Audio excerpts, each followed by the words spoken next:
postura, experiência, seriedade. No ar, Clube do Povo, o podcast Verdade com Rodrigo Simões.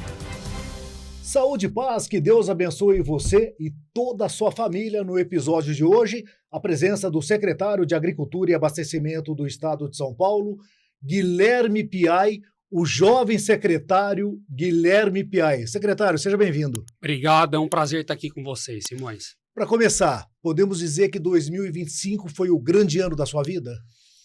Podemos dizer que 2025 foi o grande ano da minha vida, tanto profissional quanto pessoal. Reencontro com a Bruna, que é o grande amor da minha vida, nosso casamento, e agora estamos formando a nossa família. O ano de encerramento de uma das maiores missões que eu já recebi, que foi o cargo de secretário de Agricultura do Estado de São Paulo, após eu ter sido diretor executivo do ITESP. Foi uma grande jornada, anos de trabalho, de entregas, um verdadeiro legado que a gente está deixando para o Agro de São Paulo com o nosso time, e saindo de cabeça erguida com a consciência tranquila que a gente fez aquilo que estava no nosso alcance, com muita humildade e com Deus sempre na frente, Simões. Olha, o secretário mais jovem da história de São Paulo, sem sombra de dúvida, né? Como começou essa trajetória no setor público? Começou desde menino, que eu gostei sempre de política. Eu fui deputado estadual mirim, discursei nos comícios do saudoso Agripino Lima, que era prefeito de Presidente Prudente. Depois disso, eu me candidatei a vereador com 18 anos, fiquei de suplente, primeiro suplente de vereador lá em Presidente Prudente. Então, eu sempre fui apaixonado pela política. Eu disputei para deputado federal na última eleição, tive 63 mil votos, também fiquei de suplente. E aí o governador me chamou para participar da gestão, começando pelo ITESP, que cuida de toda a regularização fundiária rural de São Paulo, é o INCRA de São Paulo, pelos conflitos agrários que o Pontal do Paranapanema tinha. E aí a gente assumiu o ITESP, fizemos a maior regularização fundiária rural de São Paulo. Agora nós vamos entregar o título de número 5.000, título rural, para um assentado. São 7.000 no total, nós já estamos titulando 5.000. E aí surgiu a oportunidade na Secretaria de Agricultura. Quando eu tinha 33 anos, comecei como secretário executivo, apresentei bons resultados, me tornei secretário de Agricultura. Em que momento você percebeu nessa trajetória que deixaria esse legado todo para a agricultura paulista? Difícil falar. Alguns resultados me surpreenderam até a mim. Quando a gente assumiu a secretaria, eu vi que a secretaria tinha uma capilaridade muito grande, ela tinha uma estrutura fantástica, colaboradores de altíssimo nível técnico, e estava faltando um líder ali. E aí a gente chegou com humildade, ouvindo, melhorando o time, trazendo pessoas extremamente competentes, analisando todo o cenário do agro nacional e internacional, estabelecemos metas, pegamos os programas mais importantes, os mais estruturantes, estabelecemos as metas e quebramos todos os recordes. Os resultados que a equipe alcançou em todas as áreas das entregas da secretaria, os números são muito assustadores, e a gente vai na ponta, a gente roda o interior todo, a gente visita as propriedades de assentados, de produtores, mulheres e homens do campo, e a gente vê como o resultado operacional é muito grande em todas as áreas. Então é muito gratificante ver que os números que a gente está fechando o nosso balanço hoje é maior do que o que a gente esperava quando a gente começou o trabalho como secretário de Agricultura. E entre tantas ações, dá para definir aquilo que avançou mais, que você considera que foi um diferencial? Ou é difícil falar dentre tantas ações realizadas nesse período? Não, eu acho que podia elencar a irrigação, que a gente trabalhou firme, criamos o Irriga Mais São Paulo em parceria com as cooperativas de crédito, com juros de 5% ao ano, e está sendo um verdadeiro sucesso. Acho que a gente podia falar na regularização fundiária, são 300 mil hectares de terras regularizados, é muita coisa, títulos que muitos receberam e choraram falando que não iam conseguir ver esse título em vida. Então já são 300 mil hectares de terras regularizadas, são 5.000 títulos rurais. Dá para falar da valorização das carreiras da secretaria, que são leis também que modernizou as carreiras e valorizou os salários da defesa, da CAT, da APTA, que é a agência de pesquisa também. Foi uma mudança estruturante, junto com a reforma administrativa da secretaria, que muitos falaram que a gente não ia conseguir. Então, eu elencaria a irrigação, eu elencaria a entrega de títulos, a regularização fundiária e a pacificação do Pontal, uma nova fronteira agrícola. Acabamos com a invasão de terra em São Paulo. Né? Movimento de baderneiros não tem mais espaço nesse estado. Segurança jurídica de verdade. Coragem do governador, do DERIT, nossa. Dá para falar da valorização das carreiras da secretaria, do CAR também, que é o Cadastro Ambiental Rural. São Paulo é modelo para o Brasil, para o mundo em regularização ambiental. Poucos países do mundo, na verdade nenhum, tem uma lei ambiental tão rígida quanto o Brasil. E o São Paulo tem implementado verdadeiramente o Código Florestal Brasileiro. O governo federal está perdido em relação ao CAR, não estão conseguindo tirar do papel, e São Paulo já validou mais de 200 mil CARs. A gente assumiu com 12 mil. O CAR existe desde 2012. Estava na Secretaria de Meio Ambiente. Em 2020 veio para a Secretaria de Agricultura. E aí, com um trabalho também de vários secretários, eu estou dando continuidade nisso. A gente criou análise dinamizada, melhorou o time, fez uma força-tarefa para os CAR judicializados, fez parceria e treinamento com o CREA. Conseguimos dar o aceite para produtores até 4 módulos fiscais sem passivo ambiental. Contratamos novas funcionalidades do sistema. Estamos com muita inteligência artificial. Vamos entregar o primeiro CAR do primeiro assentado do estado de São Paulo. Então, se você somar o Brasil todo, não tem um número de CARs validados como São Paulo tem. Além do CAR, dá para a gente também falar no seguro rural, que nós aplicamos 200 milhões de reais. É o único estado do Brasil protegendo o produtor verdadeiramente com seguro rural. Cada R$1 investido, a gente protegeu entre 60 e 70 reais no campo. Então, esses 200 milhões protegeu aproximadamente 14 bilhões nas lavouras do estado de São Paulo. Bom, secretário, maquinários, programas sociais como Cozinha e Alimento, por exemplo, que é uma referência, e os municípios do estado todos querem esse programa, esse projeto em sua cidade. Dá para dizer que esse trabalho fica um legado também, é lógico, não poderia ser diferente. Em relação aos maquinários, vem mais por aí? Nós estamos renovando a nossa ata. Protrator, que eu queria comentar também, que Protrator é um projeto também, fantástico, né? Passamos a marca de 1.000 tratores, isso. Um número também antes nunca alcançado, subvencionando a taxa, pagando metade dos juros para o produtor. A linha está aberta, é só procurar uma cooperativa de crédito, Sicredi, Cressol, Cicobi, Credivale. Então, um golaço. Parceria com as cooperativas também. O FEAP Mulher, passamos de 1.000 mulheres, juros de 2% ao ano para as mulheres agricultoras com 3 anos de carência para pagar. Transformador, visitei propriedades de mulheres assentadas, produtores que transformaram a sua vida com o crédito do FEAP Mulher. Um verdadeiro legado. Aí tem maquinários, foram centenas de maquinários entregues, nós estamos terminando a nova ata, com certeza ano que vem terá entregas de novas máquinas. O Cozinha e Alimento nós inauguramos em mais de 200 municípios do interior, na nossa gestão. São mais de 11 mil mulheres capacitadas. Tem outras leis estruturantes, são quase 10 leis que nós aprovamos na nossa gestão na Assembleia Legislativa de São Paulo, que revolucionaram o agro de São Paulo. Tem muitas marcas importantes em todos os setores. Na citricultura tem marcas importantes, na pecuária tem marcas importantes, no setor sucroenergético.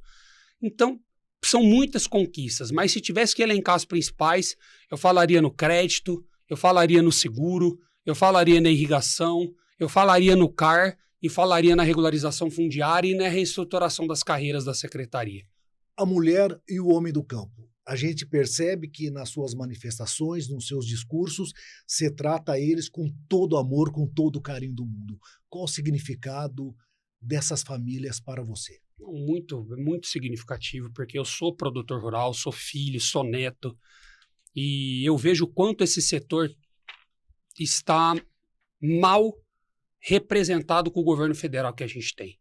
É um setor que está descalço, que está pagando um preço muito alto pela falta de apoio, pela falta de incentivo, são os verdadeiros heróis desse país. O verdadeiro herói não usa terno, usa bota, é a mulher e o homem do campo, é quem sustenta o PIB, é quem sustenta a balança comercial, é quem sustenta a nossa geração de empregos, é a única vocação para esse país ser grande, é uma revolução agroindustrial. A revolução industrial do Brasil passa pela agroindústria, tem diversas oportunidades no mundo. Essas oportunidades não vão parar de aumentar na segurança alimentar, na transição energética, vai cair tudo no colo do Brasil, mas infelizmente a gente vê um governo federal que não apoia e não reconhece os verdadeiros heróis desse país. Então eu falo com carinho porque são pessoas que desbravaram, que acreditaram, que trabalham de domingo a domingo, feriado, que têm a pele marcada pelo sol, a mão calejada, a orelha queimada, que passam por diversos problemas.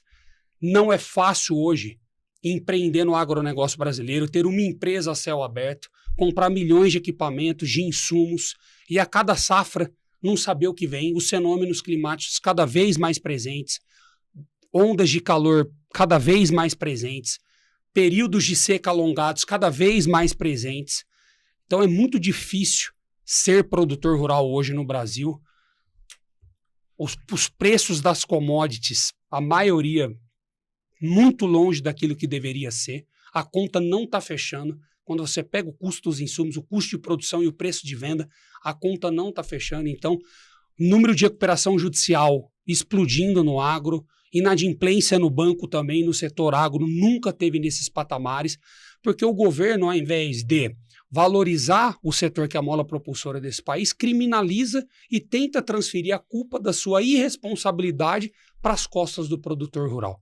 Então a gente não tem um seguro rural digno, o nosso plano safra já está muito aquém do que o Brasil precisa, anunciam valores astronômicos, mas os contratos não são assinados, o dinheiro não chega na ponta, muita falta de habilidade em programas que incentivem a agricultura familiar, eles não fazem a reforma agrária do jeito certo, eles querem manter as pessoas na miséria para que essas pessoas fiquem vinculadas a eles não trabalham para dar verdadeira liberdade para esses assentados. Nós temos 92 milhões de hectares de assentamentos no Brasil, a agricultura brasileira usa 80, é mais do que a agricultura usa.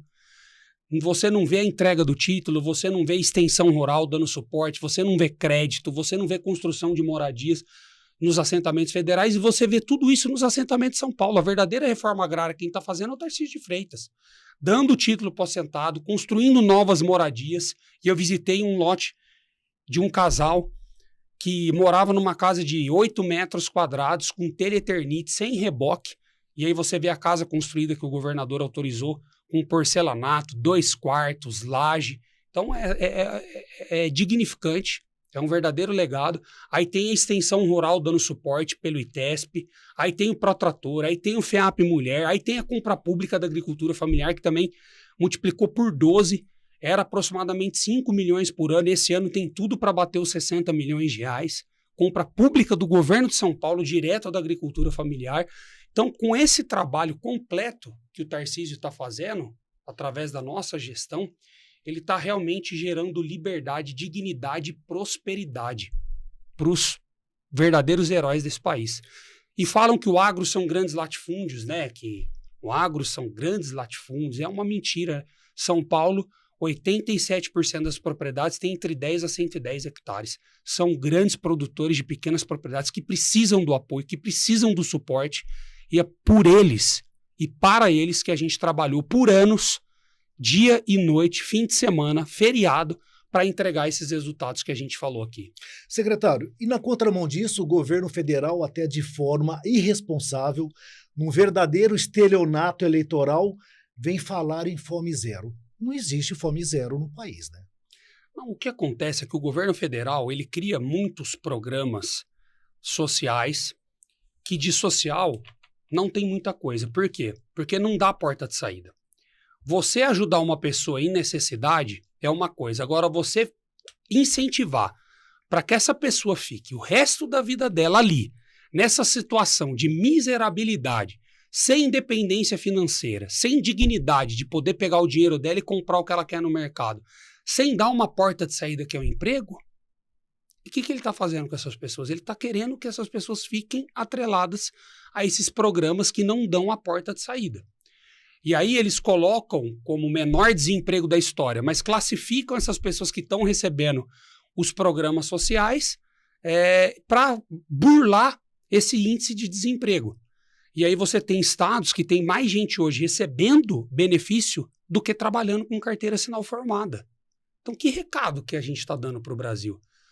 O emprego dignifica a mulher, o emprego dignifica o homem. As pessoas querem trabalhar, querem empreender, querem crescer, querem prosperar. O direito, o brasileiro tem tino para isso, nasceu para empreender, mas o governo federal não incentiva, ao contrário.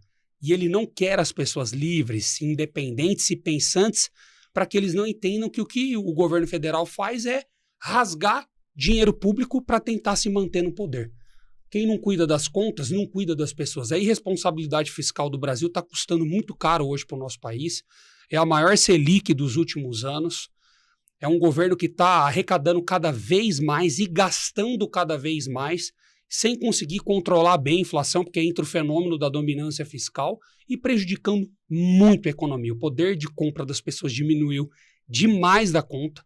Tem muita gente que não consegue pagar as suas contas hoje, endividados, uma inadimplência, como eu falei, quebrando recordes, porque o governo não tem responsabilidade fiscal. Ao invés de cortar gastos e fazer a lição de casa e cuidar das contas para depois cuidar das pessoas, fica criando esses programas eleitorais para tentar se manter no poder e está destruindo o Brasil.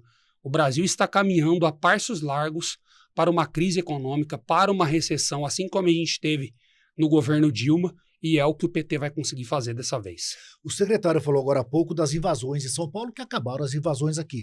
Isso se deve muito ao tripé de trabalho, o governador Tarcísio, o secretário Derrite e o secretário Guilherme Piai. Foi um trabalho em conjunto. Foi um trabalho em conjunto e um trabalho que exigiu coragem. E deixar muito claro que esses movimentos, que também se dizem sociais, não tem nada de social. São verdadeiros terroristas, criminosos, que invadem propriedade privada, que colocam mulheres e crianças e idosos na frente para invadir propriedade privada. E eu vejo, às vezes, pessoas que apoiam e eu pergunto, se você apoia a invasão de propriedade privada, leve o invasor para sua casa. Se você apoia alguém que invade propriedade privada, propriedades que as famílias deram a vida, que tem suor ali, que tem trabalho, décadas, séculos, às vezes, de trabalho de uma família, alguém vai lá, entra e fala, é meu. E às vezes invadindo terras produtivas. E se você pegar hoje o grau de utilização da terra dos assentamentos do Brasil e comparar antes de se tornarem assentamentos, talvez o grau de utilização da terra era melhor antes. Então é um discurso que não cola e se alguém apoia esse tipo de movimento, leve o invasor, divida a sua casa, dê um cômodo para essa pessoa morar, porque não é contra a nossa Constituição. Isso é inconstitucional, propriedade privada é sagrada e esses movimentos só geraram insegurança jurídica, pobreza e desemprego no Pontal do Paranapanema, que é a minha região. E eu sou de lá e eu vi o quanto essa insegurança jurídica tinha condenado aquela região à pobreza. Então eles são ricos, os líderes desses movimentos, que cobram mensalidade das pessoas, dos coitados, extorquindo eles, prometendo terra que não vão conseguir entregar, e ficam extorquindo produtores rurais, cobrando mensalmente, falando que ou você me paga ou não invado aquilo que é seu. Então, nós tivemos líderes desses movimentos que foram presos, coragem também da nossa Polícia Civil, um trabalho brilhante, e a gente teve coragem de mudar a postura em relação ao Estado. A gente não aceita, invadiu, vai ser tirado imediatamente, propriedade privada é sagrada, o produtor tem que ter paz para trabalhar. Bom, vamos dar uma aliviada no assunto e falar de uma pessoa que eu sei que você tem o maior carinho, o maior respeito, e eu gostaria que você falasse o que ele significa para você, governador Tarcísio de Freitas, tanto na parte pessoal como na parte profissional, e como tem sido essa experiência de estar lado a lado de Tarcísio de Freitas, que eu não tenho dúvida, talvez um dos maiores governadores da história de São Paulo. Com certeza, o governador Tarcísio, além de ter me dado essa oportunidade de ter sido secretário de Agricultura mais novo da história, eu vou ser sempre grato e leal a ele, e ser um grande gestor, técnico, preparado, inteligente, honesto e o melhor governador da história de São Paulo, os resultados falam por si, é um grande ser humano, é um cara muito humilde, é um baita pai de família, é um baita marido, é cristão. Quando você ouve ele pregando a palavra de Deus, a gente vê que ele realmente sente, que ele entende, que ele estuda. Então, para mim, foi uma experiência de vida maravilhosa ter compartilhado esses anos com ele. Eu cresci muito pessoalmente, profissionalmente. Saio da secretaria como outra pessoa, outro ser humano, de sentimento, de fé. E o governador trouxe essa mudança em mim. Então, eu tenho muito prazer de poder ter trabalhado com ele. É um cara que tem um futuro brilhante. É a maior revelação da política brasileira. Tem controle emocional, sabe o que está falando, uma capacidade de absorção de informações que eu nunca vi na minha vida e mostrou por que ele está aqui. Os resultados que ele entregou aqui em São Paulo, em todas as áreas também, na segurança pública, na saúde, na moradia, no agro, na infraestrutura, todos os resultados mostraram o quanto ele é preparado e o que ele tem para oferecer, não só para São Paulo, mas um dia também, talvez, para o Brasil. Olha, dentro dessa linha ainda, na força da família, você sempre fala com muito carinho do seu pai. Que ensinamentos dele moldaram o grande líder que você é hoje? Meu pai sempre foi um cara muito cristão, de muita fé. Passamos por um câncer com ele. Entubamos ele na Covid com mais de 90% do pulmão tomado. Foi uma coisa muito... Uma luta muito grande. E ele sempre falou, filho, o que você tem na vida é o seu nome. É a sua credibilidade e a sua palavra. E sem Deus essa vida perde o sentido, né? Ele sempre deixou isso muito claro, que a nossa vida, a nossa trajetória sem Deus, ela não tem sentido nenhum. Então, eu vejo que ele sempre me deixou muito forte os valores cristãos, me levou para a igreja, me levou para acampamentos, sempre me incentivou a estar muito perseverante na fé e também sempre me falou sobre o valor que tem o nosso nome, o nosso sobrenome, a nossa palavra, e me ensinou a preservar isso. E é por isso que, graças a Deus, eu saio da secretaria sem nenhum processo, com as contas todas aprovadas, porque eu sempre valorizei aquilo que eu tenho de maior patrimônio, que é o meu nome e a minha credibilidade. Você sempre relembra também um episódio lamentável, de um acidente que você sofreu, um carro a 120 por hora, bateu na porta Sim. que você estava, e você faz uma menção ao seu pai nesse momento. Meu pai nesse momento estava num retiro, e aí ligaram para ele, seu filho está desacordado, está indo para o hospital, ele se desesperou, ajoelhou, e ele sempre fala, né, Deus é pai, não é padrasto. E aí que nesse momento Deus falou para ele, você não fala que eu sou pai? E aí mostrou para ele nesse retiro, Deus me pegando nas mãos no carro. E ele sempre se emociona muito quando ele fala isso. Sempre se emociona quando fala de mim, pela nossa história, pela nossa amizade, pelo amor que a gente tem um pelo outro. Meu pai é o meu verdadeiro herói. Só dele ter passado por esse câncer, por essa intubação na Covid e tá vivo aqui hoje, nenhum médico acreditava na recuperação dele e o médico dos médicos devolveu meu pai. Eu não tenho motivo para pedir nada para Deus e somente agradecer. É o que eu faço todos os dias, eu agradeço muito a Deus por essa oportunidade de ter devolvido meu pai e eu poder conviver com ele, se Deus quiser, por mais muitos anos aí pela frente. Bom, você se casou recentemente e sempre demonstra muito amor e respeito pela sua esposa. Como essa parceria tem influenciado na sua rotina intensa, na sua gestão, do seu trabalho? Enfim, o que significa esse momento na sua vida? Eu acho que o casamento é feito perante Deus.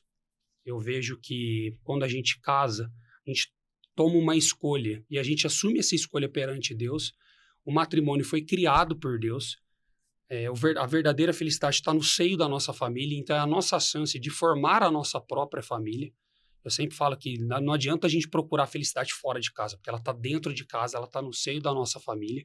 E quando eu reencontrei a Bruna, que foi minha primeira namorada, o grande amor da minha vida, eu tenho certeza absoluta que foi Deus que preparou isso, porque nesses anos que a gente ficou longe, eu sempre pedi pela felicidade dela, para ela ser muito feliz, independente de eu fazer parte da felicidade dela ou não. E mesmo assim ele escolheu, depois de 15 anos, devolver ela para a minha vida. Então foi uma decisão dele também, devolver ela para a minha vida. E aí quando a gente decidiu casar, foi em setembro agora, a Bruna foi muito parceira, muito compreensiva, mudou para São Paulo comigo, agora volta para Prudente comigo. Sempre me apoia, me escuta. Ter uma mulher parceira em casa que te apoia, que te escuta, que te consola, que te motiva, não tem preço. Nada que o mundo oferece chega aos pés disso. E a gente está muito focado em construir a nossa família, em poder ser um bom casal, dar exemplo para os nossos filhos, criar eles com os valores cristãos, com os valores da família. E em breve, se Deus quiser, nós estamos trazendo o João Guilherme, Opa, a Maria Tereza. Coisa linda. Se Deus quiser, nós estamos trazendo os nossos filhos aí para o mundo. E eu acho que foi a melhor decisão que eu tomei na minha... Acho não. Tenho certeza que foi a melhor decisão que eu tomei na minha vida. Foi casar, foi formar a minha família. E ter uma mulher parceira do lado faz toda a diferença nessa trajetória política, nesse mundo que é tão pesado, que tem muita gente falsa, que te apunhala pelas costas, que coloca casca de banana todos os dias, que às vezes tem inveja do seu crescimento, que o seu brilho diminui o brilho das pessoas. E ter esse porto seguro em casa, uma mulher totalmente autoastral, pra cima, cristã, de fé, faz muita diferença na minha jornada. Eu tenho certeza que aonde eu quero chegar, agora sim, com a Bruna do meu lado, a gente vai conseguir chegar lá. Que bom. Secretário, para finalizar, vamos fechar a rodada aqui. Eu vou falar uma palavra e você responde com uma frase curta, da forma que você bem entender, tipo um bate-bola. Juventude na política. Importantíssimo, essencial. E poucos participando. E a gente precisa formar novos líderes, principalmente na política, que é quem toma as rédeas e decide o futuro desse país. Brasil. Gigante. Potencial astronômico, gente de bem, de fé, batalhadora. Falta políticos honestos no comando dessa nação para que esse país explore sua total vocação. Sonhos. Sem eles, a gente perde o sentido de viver. Todo mundo tem que sonhar, tem que acreditar em si mesmo. Não pode deixar o que o mundo impõe se sobrepor à nossa realidade. Quem impõe limites na nossa vida somos nós mesmos. Se a gente for ficar escutando o que os outros falam, a gente não sai do lugar. Então, sonhar, acreditar em si mesmo e ter a certeza que com muita fé e trabalho, a gente consegue chegar lá. João Guilherme e Maria Tereza. Meu maior sonho hoje, o maior sonho da minha vida. Família. A base de tudo, a base da sociedade, o nosso bem mais precioso. Para finalizar, Deus. A razão de tudo, a essência. Sem ele, a gente não é nada. Secretário, obrigado por sua presença no nosso episódio.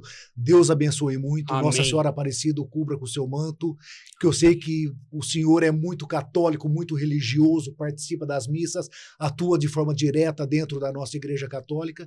Que Deus possa abençoar muito a sua trajetória. O Brasil precisa muito de Guilherme Piai. Amém. Muito obrigado. Foi um prazer estar aqui com vocês. Forte abraço. Obrigado. Pessoal, obrigado pela audiência. Até o próximo programa.